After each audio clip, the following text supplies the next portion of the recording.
Esse aqui é o podcast Reaprove, né? O podcast do aluno EAD que foi aprovado para auditor, conseguiu realizar o sonho da aprovação nesse concurso de tão alto nível, de tão grande dificuldade. A gente vai trazer aqui um conteúdo que eu tenho certeza que vai ser de grande valor para quem está estudando. Vamos passar por toda a trajetória do Hugo aí. Ele vai ter a oportunidade de contar a história dele, de dar algumas dicas, contar para o pessoal o que foi de mais relevante na trajetória dele. E para começar aqui o nosso podcast, né? Pelo fato de você estar aqui, significa que você foi aluno EAD e foi de fato aprovado para auditor, né? Concurso da área fiscal ou da área de controle. Aqui não tem aprovação fake, não. Passou e passou de verdade. O cara já tá em Brasília, Hugo? Não, eu tô aqui na correria porque eu viajo de madrugada. Ah, e o homem já está com as malas prontas para ir para Brasília. Então, se você está aqui, significa que você passou. Conta pra gente aí qual foi o concurso que você passou. Então, boa noite, galera. Como o Luna já explanou, né? Eu passei para auditor de finanças e controle da CGU. No caso, eu concorri para a área geral de auditoria e fiscalização para o Distrito Federal. Show de bola! Você terminou em qual colocação no concurso, Hugo? Eu fiquei 53 no caso de 60 vagas imediatas, com 53º. Show de bola! Passou nas vagas imediatas, né? Então, como se diz, morreu a Bahia, acabou a conversa, passou, abandonou as canetas, É, concurso, não mais, virou a já- página.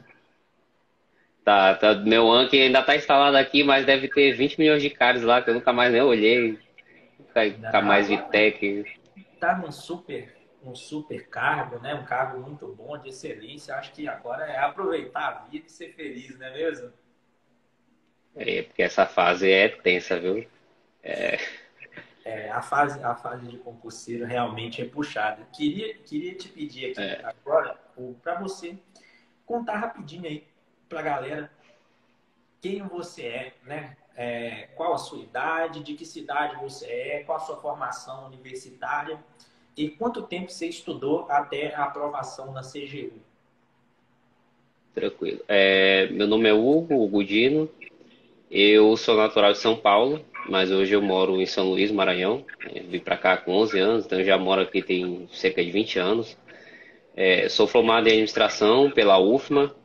Não vou nem contar minha história de formação porque é meio conturbada, mas eu passei a priori no Tribunal de Justiça daqui, em 2011. Passei fora das vagas lá e tal. Eu fiz o concurso por fazer e aí eu recebi um telegrama, ainda era um telegramazinho em casa, dizendo que eu ia virar servidor efetivo, se eu queria assumir. E aí eu fui pro interior trabalhar no TJ e acabei perdendo meu curso de administração na UFMA. Aí voltei para conseguir, depois de 4 anos, conseguir voltar para São Luís. Aí fiz Enem de novo, passei para administração, aí terminei no ano passado. E enquanto isso eu decidi estudar para um concurso maior. Eu vi que dentro da minha área de formação de administração, qual era o concurso que eu conseguiria de maior nível, ou seja, que pagasse mais. E veio a área de auditoria. De início eu comecei para auditoria fiscal, famosa Receita Federal, Aham. lá em 2019, 2019. E aí no meio do caminho eu vi que a Receita não saía, aí eu comecei a estudar matérias mais gerais, saiu o TCDF. Eu acabei optando por fazer TCDF, gostei da área de controle. E aí depois eu vim da TCDF, levei ferro, bonito. Aí fiz TCA Amazonas por indicação do Luna, inclusive. Lembro que eu mandei uma pergunta na caixinha, aí ele colocou, cara, se tu foi aprovado no TCRI ou no TCDF, tem que fazer essa prova. É uma oportunidade de ouro, muita gente não vai fazer. Aí eu, cara, eu vou fazer. E realmente valeu muito a pena. Me trouxe experiência com a FGV, me levou a outro nível de estudo. E aí logo depois veio o TCU junto com a CGU. Eu fiquei numa dúvida gigantesca de qual eu iria optar. Mas sendo sincero, eu morro de medo de estatística de TI. Eu fugia dessas matérias, sempre fugi. E aí eu, cara, eu não vou entrar nessa parada aqui. Eu não vou, vou para CGO, tem matérias que são mais afins. E acho que eu fiz a escolha certa, graças a Deus deu certo. Nesse tempo de estudo, assim, que de fato eu comecei a estudar, escolhi concurso para estudar, foram 3 anos e 5 meses de estudo. Ah, 3 anos e 5 meses ao todo. Você lembra aí, 3 anos e cinco focado na meses. área fiscal e área de controle, quanto tempo? Desde o momento que você decidiu ali, vou fazer prova para fiscal ou para controle. Você lembra quanto tempo, mais ou menos? Somando esse total, deu 3 anos e 5 meses. Somando total, de quando eu comecei a estudar para Receita Federal e aí eu migrei para a área de controle. Foi Aham. a prova da CGU foi em março, 3 anos e 5 meses. 3 anos e 5 meses aí na labuta até a aprovação da CGU. Então você é administrador de formação e aí meio que É, no final da faculdade, no meio da faculdade, paralelo aí, você foi estudando primeiro para fiscal e depois para controle, né? E aí, finalmente, meu áudio tá baixo, galera? Tá baixo o meu áudio? Eita. Tá dando para me ouvir? Tranquilo, Hugo? Tá, né? tá, não, para mim tá tranquilo. Show de bola, show de O bola. fone tá de boa. Aí, vamos lá, continuando aqui. Quando você começou a estudar para a área fiscal, para a área de controle, esse início seu, especificamente para fiscal, para controle, você lembra como foi esse estudo? Como que você estudou? Você acha que foi um estudo bem feito ou Lembro. você mudaria muita coisa? Eu mudaria muita coisa. Muita coisa. Eu. Primeiro eu comecei com aquela revisão de 24/7/30. Não chegou ali na metade, eu comecei a ficar louco. Eu disse, que loucura que eu tô fazendo. No semana que eu tô revisando, se eu tô vendo matéria nova, se eu tô revisando. Aí mudei de método, comecei a revisar só no final de semana. Aí eu não voltava mais, né? Eu revisava mais final de semana. Aí, depois de começar a revisar final de semana, eu conheci o seu método, no caso, né? Tu ainda estava lançando o EAT, mas começou a postar vários vídeos Sim. e explicando algumas coisas. E aí eu comecei a adotar adotar o teu método. E hoje, inclusive, eu indico, porque assim, eu cometi vários erros, como primeiro me basear na Receita Federal. Então, por exemplo, minha carga horária de estudo sempre foi pequena. Minha carga horária eu estabeleci como 3 horas diária, 18 horas semanais. E se desse, de repente, fazer um pouco mais. Porque eu tenho família, eu tenho filho. E aí eu disse, não dá para eu é, só focar em estudar e esquecer que eu tenho uma família aqui. Então eu vou ter que tentar equilibrar a vida. E aí eu coloquei essa carga horária, eu coloquei uma carga que desce para mim. Eu disse, eu prefiro fazer uma coisa que eu me mantenha constante, nem que eu demore 4, 5 anos para ser aprovado, mas que eu possa continuar. E foi esse o meu objetivo. Então aí nesse acabei cometendo tipo alguns erros, como por exemplo, estudar uma matéria de raciocínio lógico para a Receita Federal, que eram 30 e poucas aulas, eu demorei mais de um ano para acabar, e que se tu me perguntar hoje eu não usei para nada. Eu não fiz nenhuma prova que eu tivesse isso. Então esses erros me fizeram acabar perdendo tempo. E essas revisões de 24, 7 e 30, eu com minha carga que tinha, eu demorava muito a avançar. Então matérias como constitucional, administrativa, essas matérias gigantes, eu demorei uma vida para acabar. Aí depois eu comecei a ver, cara, desse jeito aqui eu vou. Quando eu terminar de fechar o edital básico, eu já vou ter perdido 3 anos de estudo e não vai valer a pena. É, realmente, quando você vai olhar assim, claro, os cursinhos eles têm um grande mérito, né? Que a gente tem que reconhecer também o grande mérito que eles têm por eles terem democratizado o acesso aos materiais, né? A bons materiais que têm uma boa qualidade e a um preço razoavelmente acessível ao consumidor, né?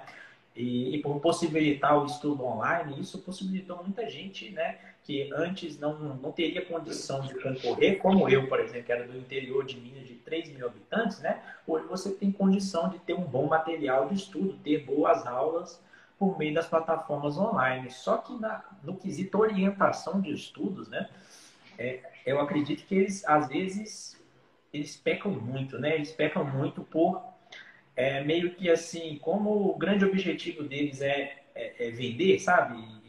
Sabe? Vai sair, usa muito do artifício do boato, da boataria de concurso, do que está quente, né? Meio que um pouquinho de manipulação emocional, assim, de toda hora estar tá esfregando na cara da pessoa, o salário, que é a oportunidade da vida, e que vai ser isso, Eu vai ser acredito. aquilo. E isso acaba levando as pessoas a tomarem muitas decisões erradas no contexto do estudo, né? E que acabam levando elas a perder muito tempo nesse início, né? Como você disse aí, o próprio fato de você iniciar estudando focado na Receita Federal, né, é uma coisa que muita gente faz e vem no meu perfil e vê eu batendo nisso e a pessoa fica brava ainda comigo, me xinga e não dá o braço a torcer, mas é uma coisa que, assim, É, não faz sentido, né? Não faz sentido. A gente viu que a Receita Federal agora foi autorizada e qual que era o benefício que você teria se você estivesse estudando para a Receita Federal esse tempo todo? Então, você teria visto as legislações específicas, né? E o que isso te traz de ganho frente à galera que está vindo aí nessa batida? Você faz Espírito Santo, você faz Ceará, você faz Alagoas, você faz Amazonas, você faz Pará, ISS-BH, fazendo todas essas provas de fisco e competindo nessas provas, não te traz nenhum benefício, né? Você vai ter uma dificuldade. Você que ficou só esperando a receita, você vai ter uma dificuldade imensa para ganhar dessas pessoas, né? E também muitos métodos de estudo que assim não tem fundamento, né? Como você colocou, aquela história da revisão. Hoje até o pessoal começou a entender mais o absurdo que é aquele negócio e parou de defender. é, Mas quando eu era iniciante, por exemplo, todo mundo defendia essa loucura. A revisão de um dia, 7 dias, 24 horas, que é uma coisa que assim eles tiraram isso de uma coisa que não faz o menor sentido. É a teoria lá da curva do esquecimento, do alemão, do Hermann Ebbinghaus, lá, que eles fizeram uma ele sempre interpretação se baseia. equivocada daquilo. A verdade é essa, uma interpretação completamente equivocada e tentaram trazer algo para o contexto de estudo para concurso travestido de, isso é um método científico. Mas quando você vai olhar, né, eu já li o artigo do cara na íntegra, e você vai ver, né, era um artigo sobre memorização de sílaba aleatória, não tem nada a ver com estudo para concurso. Estudo para concurso é outra coisa, né? Você pensar que matemática financeira é o mesmo que decorar a sílaba aleatória, é um menor cabimento, né? Então, quando você É, traz uma coisa que é um estudo sobre memorização bruta de sílaba aleatória como contexto de estudo para concurso, sai essa aberração aí, né? Que se você vai seguir, você não vai avançar na matéria nunca, né? Não precisa ser muito bom de conta para perceber que vai virar uma exponencial de revisão e vai virar uma exponencial de revisão e você não vai conseguir avançar na matéria nunca, né? Então, nesse início, você acha que você fez muita coisa que você pode dizer assim, errada, que se você fosse começar hoje, você faria fiz, diferente? fiz. É muita coisa. Mas acho que principalmente essa questão, que hoje eu tenho a consciência que, assim, primeiro, por exemplo, o foco na Receita Federal não quer dizer que você vai ser aprovado nela. Né? Poderia, tá? Quando eu iniciei, 3 anos e meio estudando para a Receita Federal. E, na verdade, eu acho que a chance de frustração é muito maior. Porque você se coloca no lugar de uma pessoa que estuda 3 anos e meio só para Receita, então tu parte da ideia de que tu é o cara, e aí chega um cara que estuda para fiscal e, eu vou fazer Receita. Aí ele pega 6 meses e estuda aquelas matérias específicas da Receita e passa. E tu não passa. Então, assim, na verdade, tu só aumenta a tua chance de frustração, né, nessa lógica. Então, hoje eu tenho essa consciência de que não vale a pena você pegar e decidir focar em um concurso tal e começar a estudar loucamente aquele concurso, com um monte de matéria que só cai nele, por exemplo, uma Receita Federal da vida, a consciência de que faz parte do esquecimento. É normal, é natural que você vai esquecer algumas partes da matéria, que algumas partes você vai votar, não vai lembrar, que você vai errar algumas questões que são bestas, mas que faz parte do processo. É assim, não é terminei a matéria, vou voltar e pô, vou acertar tudo. Não, você terminou a matéria, você vai voltar, vai errar um monte, vai aprender um monte com questão, e é nesse erro, nesse processo de errar que você vai aprender. Então, assim, eu fui pegando essa consciência e esse medo que eu tinha, não, eu tenho que rever a matéria, eu vou esquecer aquele cálculo, eu vou esquecer aquela fórmula, eu não vou saber fazer. E aí eu voltava para ver, eu não tinha muito essa regularidade de quando eu volto, quando eu não volto. Hoje, depois que eu peguei essa consciência, eu passei a estudar muito mais tranquilo assim, até com o teu método, né? A gente chega no final da matéria, então as aulas que ficaram para trás, 01, 02, 03, a gente faz, às vezes, pode fazer 3 meses que tu não olha, 4 meses. E eu não tinha medo de voltar nas questões, porque você consegue lembrar, seu cérebro puxa muita coisa. E aquilo que você não lembra, você se aperfeiçoa nas questões. Então, o que eu aprendi é não tem medo de esquecer, porque isso aí acontece. E para mim o melhor método de estudo é questões. É questões do jeito que você falou, com calma, preenchendo a lacuna. Não adianta fazer como se fosse um jogo, né? Entendeu? Não rola. Não existe nada igual realmente. Esse ponto que você tá falando aí com relação ao esquecimento e às revisões, né? É muito interessante porque você, quando é iniciante, principalmente, eu percebo assim, principalmente no iniciante, um medo muito grande do esquecimento, né? Uma preocupação muito grande de será que eu vou lembrar isso que eu esqueci?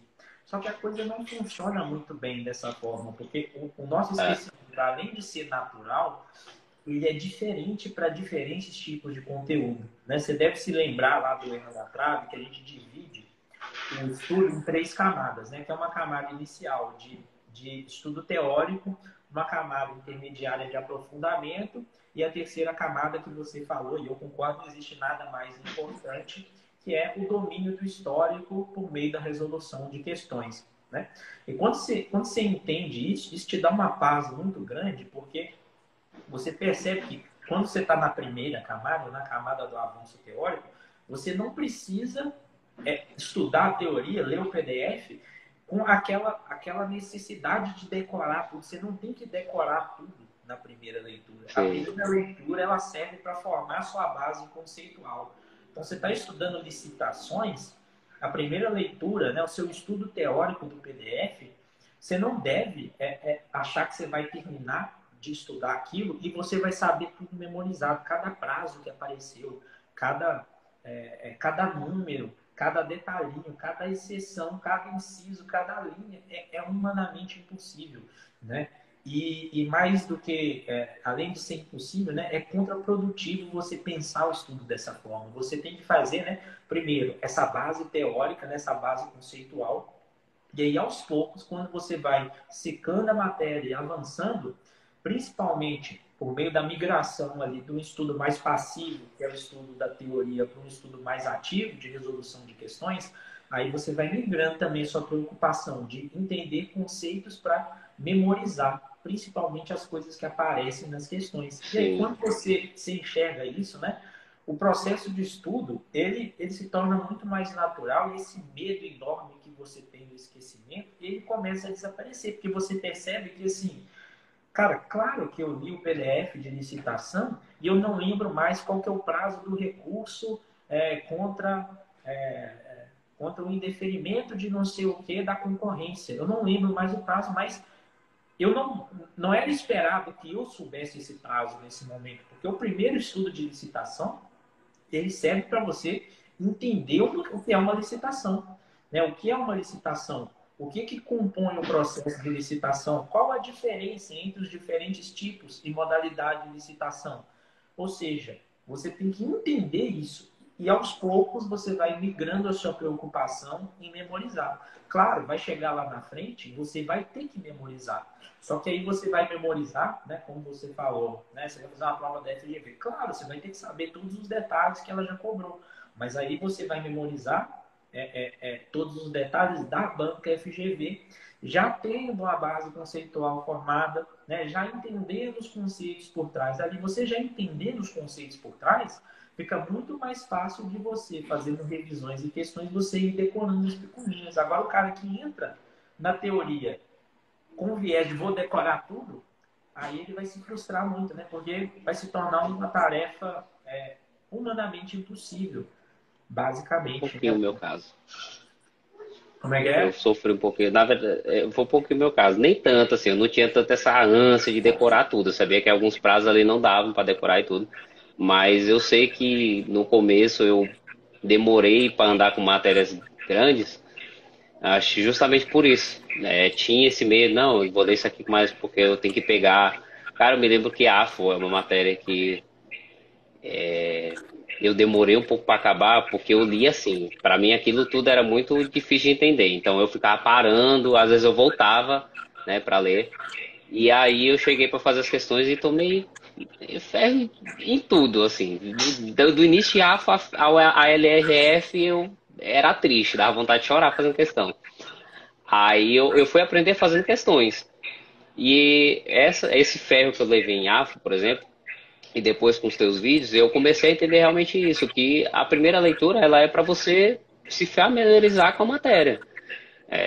Os detalhes, entender às vezes o conceito, você só vai entender muitas vezes na frente, quando você avançar muito, ou quando você começar a fazer umas questões, ou no comentário do colega lá no TEC, que tem os caras também que são, né, ou no comentário do professor do TEC. Então, eu comecei a desapegar essa ideia e ficar um pouco mais livre disso, né? Inclusive TI, que eu odiava. Odeio até hoje, na verdade, né? Mas quando eu decidi que não, eu vou estudar TI para aprender esse negócio, eu tentei desapegar um pouco essa ideia de que às vezes tu erra lá no PDF, não entende aquilo ali, tu passa e não entende, mas às vezes nas questões tu começa a ver, ah, tá aqui essa lógica, SQL, que é a primeira vez que eu vi, eu disse, meu Deus do céu, isso aqui é Impossível, doença, né? isso aqui. Mas aí tu começa a fazer questão, começa a respirar um pouco, a olhar os comentários da galera, e aí aquilo começa a fluir um pouquinho. Hoje eu já não acho a SQL tão insuportável como eu achava. Caiu um pouco essa questão. Mas é assim, às vezes é na luta mesmo de você. É o que eu digo, é calma. Às vezes só precisa respirar um pouco, ter um pouco de calma e dar tempo ao tempo. Não vai fazer milagre. Exatamente. E para a pessoa que é mais iniciante, realmente, assim, é complicado, né? Até uma entrevista com o Wade, que foi segundo lugar lá na Cefaz Espírito Santo, né? Eu fiz a mesma pergunta que eu vou te fazer no Conheço. final, que é para você dar um conselho para o pessoal que ainda está estudando, né? E ele, o conselho que ele deu foi o seguinte, assim, você enquanto concurseiro, né? Você que está começando, você tem que esquecer o jeito que você já estudou antes na sua vida. Assim, não tem nada a ver com estudo para. É muito diferente do estudo que você fez no ensino médio, do estudo que você fez no vestibular, do estudo que você fez na faculdade, né? Porque você tinha sempre aquele cacuete de eu funciono dessa forma, eu estudo assim e dá certo. E o estudo para concurso, ele demanda uma coisa mais profissional. Então, você tem que, principalmente enquanto você é iniciante, assim, se permitir mesmo ser iniciante e seguir uma coisa que já é mais validada. Assim, costumo brincar, um iniciante que tenta reinventar a roda, ele um ano depois ele descobre que fez uma roda quadrada. Quase sempre é assim, né? E aí a pessoa pensa assim, perdi muito tempo fazendo isso, né? Mas assim, já é algo meio que natural que se você, enquanto iniciante, você for tentar inventar as coisas da sua cabeça, vai sair coisa não muito correta, né? Porque ninguém é adivinho, né? Você não consegue, você precisa ir desenvolvendo esse know-how de concurso aos poucos, né, Hugo? Aos poucos, aos poucos. Aos poucos. Hoje, às vezes, alguns colegas perguntar no Telegram alguma dica assim. E não que a gente seja dono da verdade, porque eu digo que não tem um método certo, não tem um método correto. Não existe. Existem métodos e você, como concurseiro, a gente vai. Eu me perguntava assim, quando eu era iniciante, eu assistia aquelas lives, aí o cara, tu tá no nível iniciante, intermediário, avançado. Aí eu me perguntava, como eu vou saber o nível que eu tô? Não sei. Mas chega uma hora que tu vai entender qual é o teu nível. Chega uma hora que você começa a se tornar capaz de olhar o teu estudo e começar a identificar os pontos que, olha, aqui realmente eu tô dando uma vacilada. Acho que isso aqui eu preciso começar a revisar. Tu começa a olhar, consegue ter um olhar crítico de ver que às vezes tu precisa mudar um pouco o teu método. Cara, eu vou tentar fazer uma coisa diferente. E eu acho que essa questão de estar aberto ao aprendizado e não achar que porque você é avançado, tu é o dono da verdade, eu acho que é importante. Porque, por exemplo, eu fui conhecer o teu método EAT, inclusive quando eu entrei nele, praticamente eu tinha terminado todas as matérias que caem para a área de controle. Eu tive que voltar para a economia, porque era uma dificuldade, decidi estudar de novo e tinha TI, mas o resto eu já tinha finalizado. Mas eu me permiti experimentar o teu método, adaptando ao ciclo que eu estava avançado, para ver, porque eu sentia isso. Você acha que eu preciso melhorar um pouco, tem umas coisas que eu estou pecando ainda. E eu acho que eu acho que é isso que é interessante. A palavra é ciclo. É um ciclo que você sempre pode adaptar, pode melhorar um pouco, pode mudar um pouco, independente do nível que você tiver. Exatamente. Já pegando o gancho aí, você é de qual turma do EAT? Você lembra exatamente quando você entrou? Eu acho que eu sou da segunda. Segunda, né? Janeiro de Acho que 21. eu sou da Você lembra segunda. como que. Sempre gosto de fazer essa pergunta. Você lembra como que você me conheceu? Como que você conheceu o EAT? E quando você conheceu, você ficou em dúvida em fazer parte do EAT ou você comprou aquela ideia imediatamente, sem relutar e bora? Você lembra mais ou menos como que foi? Cara, então, eu tento lembrar como eu te conheci, mas eu não consigo lembrar direito. Mas eu tenho uma vaga lembrança que eu acho que foi alguém que eu sigo que repostou. E aí eu fui lá dar uma olhada e tudo. E a princípio foi o que me fez te seguir e te acompanhar. Foi a forma como tu aborda. Assim, direto. Entendeu? Sem muita coisa, é direto, assim. Fala na lata o que é verdade. Mas às vezes as pessoas não gostam de ouvir. E eu gosto desse jeito, né? Acho bacana. E aí eu comecei a seguir principalmente por causa disso. Aí comecei a assistir uns vídeos teus, dos métodos e tudo. Acho que foi até um pouco depois que tu tinha lançado Matemática Financeira. Sim. Lançou lá o vídeo de Matemática Financeira? Pois é, foi um pouco depois. Aí, isso eu já gostei. Aí, eu comecei a te seguir, tu começou a fazer perguntas do que os alunos precisavam, que tu já queria lançar o EAT. Aí Sim. eu até cheguei a responder um pouco dessas perguntas e logo quando abriu eu já queria ter entrado. Eu não entrei por questão financeira mesmo. Eu disse, cara, agora não vai dar. Mas assim que abriu a segunda turma, abriu as inscrições, eu já me inscrevi. Justamente por causa disso. Eu acho que o teu jeito de falar, tu não tem aquela enrolação de que tu percebe quando ali tem muito marketing para vender. E aí eu gostava do fato de falar a verdade como tem que ser dita, né? Tem concurseiro que sonha, vive um sonho que às vezes não é realidade. É. E não, eu não tive dúvida de entrar no EAT, não. Inclusive hoje eu indico para todo mundo. Exatamente, né?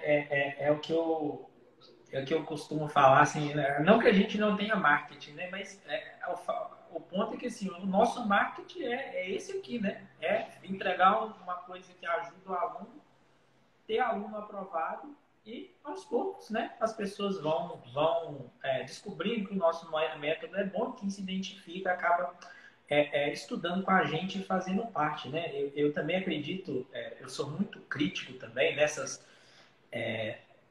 isso que grande parte do mercado de concurso, principalmente os cursinhos e tal, ficam fazendo de assim, querer vender ilusão demais para o concurseiro, né? Assim, o concurseiro, coitado, você Né? vai, eu empreendo na área de concurso, então eu conheço o meu público muito bem, e eu sei, concurseiro não tem dinheiro sobrando, concurseiro passa aperto para comprar material, passa aperto para viajar, para fazer prova, dinheiro não sobra, já é uma vida fui concurseiro, né? 3, 4 anos da minha vida é uma vida sofrida, cheia de angústia e, assim, acho que você tem que ter certo tipo de consideração de você não ficar vendendo ilusão para ninguém, né? Você ficar falando de coisa que não existe, né? Então, é, é, tem que jogar limpo com as pessoas, né? E fazer as coisas focadas em resultado, né?